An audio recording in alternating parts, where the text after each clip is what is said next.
of normal. India has launched a new mission that it calls a vital stepping stone in its bid to become a space superpower. सोमवार शाम इसरो ने space docking experiment यानी कि स्पेसडेक्स satellite के जरिए एक सफल लॉन्चिंग कर नया इतिहास अंतरिक्ष की दुनिया में रच दिया। प्लेटफॉर्म के जरिए एटलीस्ट मैं तो मुबारकबाद देना चाहूंगा इंडिया को, उनकी हुकूमत को, ISRO को और पूरी उनकी आवाम को कि एक बहुत बड़ा लैंडमार्क उन्होंने अचीव किया है। दरअसल स्वदेशी तरीके से विकसित इस डॉकिंग तकनीक के जरिए इसरो 2 स्पेस क्राफ्ट को आपस में जोड़ेगा। आज मैं ये पूछना चाहूंगा, क्या वजह है? आप भी बाहर जाते हैं, पढ़ते हैं, ऑक्सफोर्ड, कैम्ब्रिज, आपका हर ब्यूरोक्रेट, उसके बच्चे बाहर के पढ़े लिखे हैं। क्या वजह है आप में विवेक रामास्वामी और श्री राम कृष्णान पैदा नहीं हो रहे? क्या वजह है? जो मेरे साथ इंडिया से लड़के आए हुए थे ना, वो अब पूरी फीस लेके आए थे as a loan from the government. Indian government जी, पूरा लोन लेके आए हुए थे और उनका क्या प्लान था कि स्टडीज खत्म होने के बाद they will go back to the. दोस्तों, नए साल के जश्न से पहले ही भारतीय अंतरिक्ष अनुसंधान संगठन ने देशवासियों को गर्व महसूस करने का मौका दे दिया। दिसंबर के अंतिम दिनों में इसरो ने एक और बड़ा इतिहास रच दिया जब उसने स्पेसडेक्स यानी स्पेस डॉकिंग एक्सपेरिमेंट को सफलतापूर्वक लॉन्च किया। इस उपलब्धि के साथ भारत उन चुनिंदा देशों में शामिल हो गया जिन्होंने ये कठिन और महत्वपूर्ण प्रयोग सफलतापूर्वक किया है। जानते हैं कि क्या है स्पेसडेक्स। स्पेसडेक्स यानी स्पेस डॉकिंग एक्सपेरिमेंट ये एक ऐसा मिशन है जो अंतरिक्ष में 2 उपग्रहों को एक साथ जोड़ने की तकनीक पर आधारित है। यह तकनीक भविष्य में स्पेस स्टेशन बनाने और अंतरिक्ष मिशनों के लिए ईंधन भरने जैसे कार्यों में बेहद महत्वपूर्ण साबित होगी। अब तक केवल अमेरिका, रूस और चीन ही इस तकनीक को सफलतापूर्वक अंजाम दे पाए हैं, लेकिन अब भारत ने इसमें अपना नाम दर्ज करा लिया है। इसरो के वैज्ञानिकों ने दिन रात मेहनत कर इस प्रोजेक्ट को सफल बनाया। ये लॉन्चिंग श्रीहरिकोटा के सतीश धवन अंतरिक्ष केंद्र से की गई। जैसे ही रॉकेट ने स्पेसडेक्स को अंतरिक्ष में सफलतापूर्वक स्थापित किया, पूरा कंट्रोल रूम तालियों और जश्न से गूंज उठा। प्रधानमंत्री मोदी ने भी इस पर इसरो की टीम को बधाई दी और एक बार फिर से इसरो ने यह साबित किया है कि भारतीय वैज्ञानिक किसी से कम नहीं है और स्पेसडेक्स की सफलता से भारत का अंतरिक्ष कार्यक्रम और ज्यादा मजबूत होगा। वहीं पर भारत भविष्य के अंतरिक्ष मिशनों के लिए पूरी तरह से तैयार है। यह सफलता न केवल हमारे वैज्ञानिकों की मेहनत और प्रतिभा का प्रमाण है, बल्कि एक नए भारत की कहानी भी बयां करती है जो हर चुनौती को अवसर में बदलने का जज्बा रखता है। नए साल की शुरुआत से पहले इसरो ने जो इतिहास रचा है वो हर भारतीय के दिल में गर्व और उम्मीद की एक नई किरण जगा रहा है। भारत अब वाकई अंतरिक्ष की नई ऊंचाइयों की ओर बढ़ा है। हमारी पूरी टीम की तरफ से इसरो को बहुत बहुत बधाई हो और आप सभी को नए साल की ढेर सारी शुभकामनाएं। जय हिंद, जय भारत।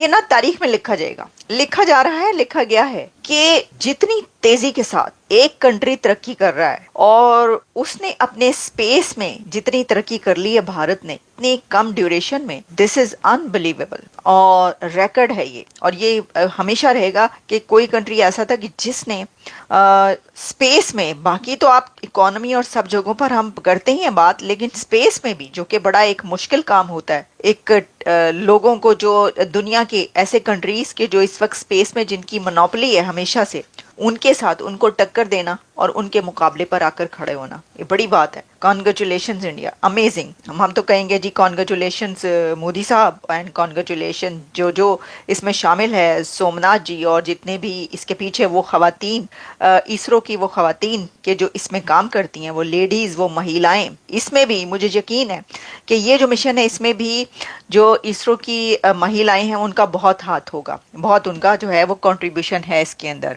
अच्छा, फिर जी इसमें यह है कि इंडिया लॉन्चेस 2 स्पेसडेक्स सैटेलाइट्स हैं, टू सैटेलाइट्स हैं जो कि इंडिजिनस रॉकेट के थ्रू वहां पर उनको किया गया और docking test for future moon mission and space station. देखें ये जो है ना, इसका रिजल्ट के तौर पर जो एक स्पेस स्टेशन अपना होना और मून मिशन में भी इसको बहुत आगे मदद मिलेगी। इसकी वजह से ये करना बहुत जरूरी था भारत के लिए।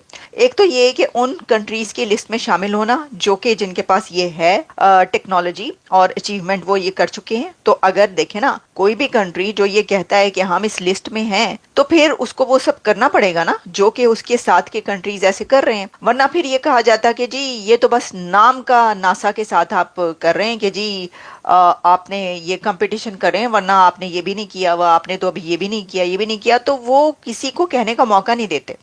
वो धड़ाधड़ अपने स्पेस मिशन, पहले देखिए आप, मून मिशन साउथ पोल पर, और बड़ी उस पे मुबारकबाद दी गई। वो एजेंसीज, वो कंट्रीज जो स्पेस में अभी बहुत आगे हैं, वो भी अभी वहां पर नहीं कर सके अपना मिशन, वहां पर इंडिया पहुंच गया। तो इंडिया इसमें स्पेस मिशन जो है ना अपने वो इख्तियार कर रहा है, जैसे कि सोलर मिशन आदित्य L1 जो है वो भी एक ऐसा मिशन है जो तमाम कंट्रीज नहीं कर पाएंगे और ना ही करेंगे जो इस दौड़ में है। वो भी मैं देख रही थी कि नासा का एक अभी 2 दिन पहले खबर मेरी नजर से गुजरी, जिसमें जो स्पेस उनका सोलर मिशन है उसके अंदर उन्होंने सन के इतने करीब से जो है वो वहां तक पहुंचे हैं कि जो अभी तक नहीं पहुंच पाए, और इतने करीब से उन्होंने कैप्चर किया है।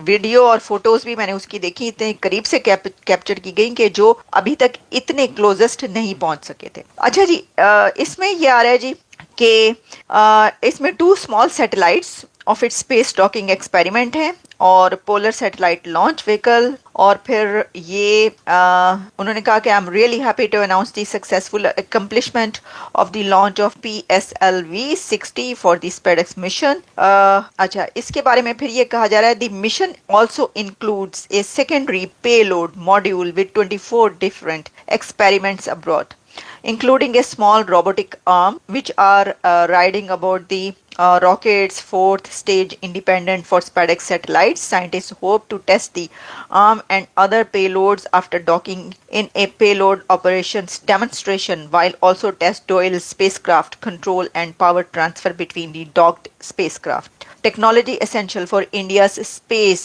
ambitions such as India on moon and sample return from the moon. ये जो टेक्नोलॉजी थी और ये करके दिखाना इसलिए जरूरी था कि अब एक तो उनका अपना स्पेस स्टेशन भारत का, और इसी के साथ Indian on moon and sample return from the moon, तो मून से वो सैंपल लेकर आना। The building and operations for भारतीय अंतरिक्ष स्टेशन, और इस तरह की बहुत सारी इसके अंदर डिटेल्स जो हैं वो शामिल है। In space docking technology is essential when multiple rocket launches are required to achieve common mission objectives. Docking technology is vital. जो इसरो का planned Chandrayaan 4 mission to the moon, हाँ, Chandrayaan 4 mission plan to the moon which aims to return samples to Earth from the lunar south pole. A sample return vehicle will have to dock in lunar orbit to transfer the sample to a return capsule. The ability to dock autonomously is also required for space station construction and operation. ISRO developed its human space lift program, space flight program. तो देखिए इसमें 3-4 बातें आ गई जो कुछ मैंने पढ़ा ना इसके अंदर। एक तो ये कि चंद्रयान 4 मिशन जो कि वहां से साउथ पोल से वो सैंपल्स लेकर आएगा, उसके लिए बहुत जरूरी था ये। फिर इसमें space flight, human space flight जो प्रोग्राम है इसके लिए ये बहुत जरूरी था, और इसके अलावा जो है और जो वो इसमें टेक्नोलॉजी हासिल कर रही हैं और मिशन हैं उसके लिए भी ये बहुत जरूरी था ये करना। तो अब इसको वैसे कुछ दिन लगते हैं यानी टोटली कंप्लीट होने में, वो भी जब आएगा हम आपके सामने रखेंगे और एक बार फिर मुबारकबाद दे देंगे। तो ये है, आप सबको जो है वो बहुत शुक्रिया प्रोग्राम देखने का और प्रोग्राम को में कमेंट करने का। ये जी, अच्छा जी, तो अभी कल के रोज जो हमने प्रोग्राम किया उसमें मैंने आपको बताया था कि जो टेलीपोर्टेशन है, टेलीपोर्ट करना, वो भी एक प्रोफेसर प्रेम कुमार जो है उन्होंने ये करके दिखा दिया, और उसी के साथ अब ये दूसरी खबर आ रही है इसी से, यानी साइंस में तरक्की जो है उसमें भारत कितना आगे है। किसी भी कंट्री के लिए साइंस में तरक्की करना बहुत जरूरी है इस दौर में, क्योंकि ये दौर, ये एरा और नेक्स्ट एरा है ही साइंस का।